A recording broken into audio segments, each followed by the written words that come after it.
ମାନେ ଘରୁ ପଳେଇ ଆସିଲେଣି ଯେଉଁ ସରକାର କ'ଣ କରିଛନ୍ତି ପରିକ୍ରମା ପ୍ରକଳ୍ପ ଯିବା ପାଇଁ ପଞ୍ଚାୟତରୁ 20 ଜଣ ଇଏ ଘରୁ ପଳେଇ ଆସିଲେଣି ସନ୍ଧ୍ୟାବେଳୁ ତାଙ୍କର ବସ୍ ଆସିବାର ବିଳମ୍ବ ହେଲା। ପ୍ରଥମ ଯେଉଁ ବସ୍ଟି ଆସିଲା ପୁରୁଣା ବସ୍ଟି ଆସିଲା ସେଥିରେ ପୁରୀ ଯିବା ଭଳିଆ ସକ୍ଷମ ନଥିଲା ସେ ବସ୍ଟି। ତାପରେ ବସ୍ ଚେଞ୍ଜ କରିକି ନୂଆ ବସ୍ ଆଣିଲେ ସେତେବେଳେ ରାତି 2ଟା ହେଇଯାଇଥିଲା ଅପେକ୍ଷା କରିଥିଲେ ରାତି 2ଟା ବେଳେ ନୂଆ ବସ୍ ଗୋଟେ ଆସିଲା ପରେ ବସ୍ରେ ଚଢ଼ିବା ପରେ ତାଙ୍କର ହୃଦଘାତ ହେଇଛି ଆଉ ଆକ୍ଚୁଆଲି କାରଣ ଅପେକ୍ଷା ବିଳମ୍ବ ହେତୁ ହିଁ ମୃତ୍ୟୁ ହେଇଛି। ରାତି 2ଟା ଯାଏ ଅପେକ୍ଷା କରିଥିଲେ ଆଉ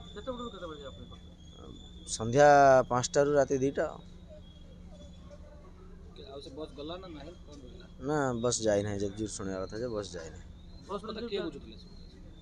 ତାଙ୍କ ଲାଇନ୍ରେ ଲୋକ ବୁଝୁଥିବେ ଅବଗତ ନାହିଁ ଯେହେତୁ ଜଣେ ଲୋକର ହୃଦଘାତର ମୃତ୍ୟୁ ହୋଇଗଲା ସେଥିପାଇଁ ବସ୍ ଡିଟେନ୍ କରାହେଲା।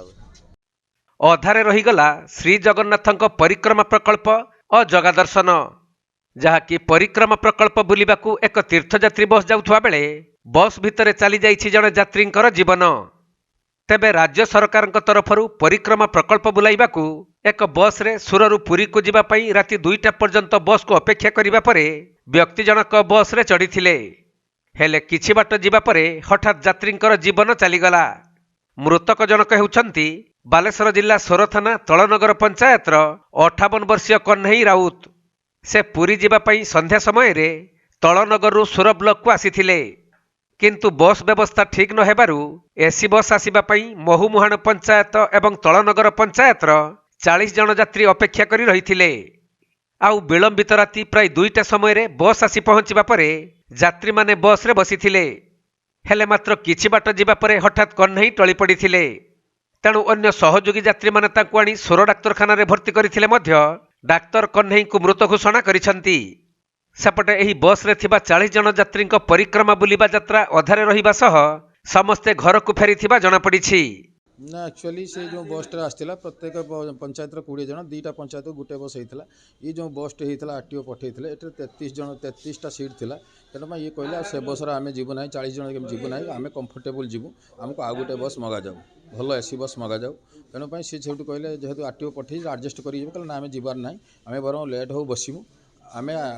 भल एसी बस पठेले आम जीवु तेणु गोटे घंटा पर से बसिले अपेक्षा कले पुणी आरटीओ को ये खबर देला पर आरटीओ आ गोटे नुआ बस आ गोटे पठेला पर से बस आसिक बसुँच बसला जस्ट बसिक गणित भला जाकि पटकिना पड़ी ଭିଡ଼ ବେଶୀ ଥିଲା ମାନେ 40 ଜଣର ସିଟ୍ ଥିଲା ବେଶୀ ଲୋକ ବସିଥିଲେ 52 ଜଣ ଖଣ୍ଡ ଲୋକ ବସିଥିଲେ ଯେ ଭିଡ଼ ହେଉଥିଲା ଭିଡ଼ ପାଇଁ ତାଙ୍କର ଜୀବନ ଚାଲିଗଲା ବୋଲି ना ना ना ना এটা संपूर्ण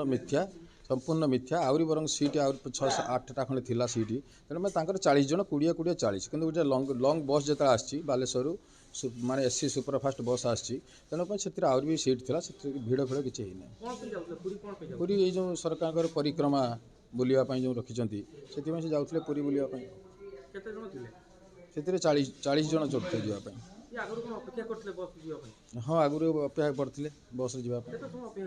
से मैंने गोटे घंटा खंडे अपेक्षा करते ये बसटा हो पार ना सीट कम थी आउ 1 घंटा 1.5 घंटा लगे से बसटा आसवाई बालेश्वर से अपेक्षा करते। बालेश्वर जिला सोररू सुमंत दास रिपोर्ट कोणार्क लाइव।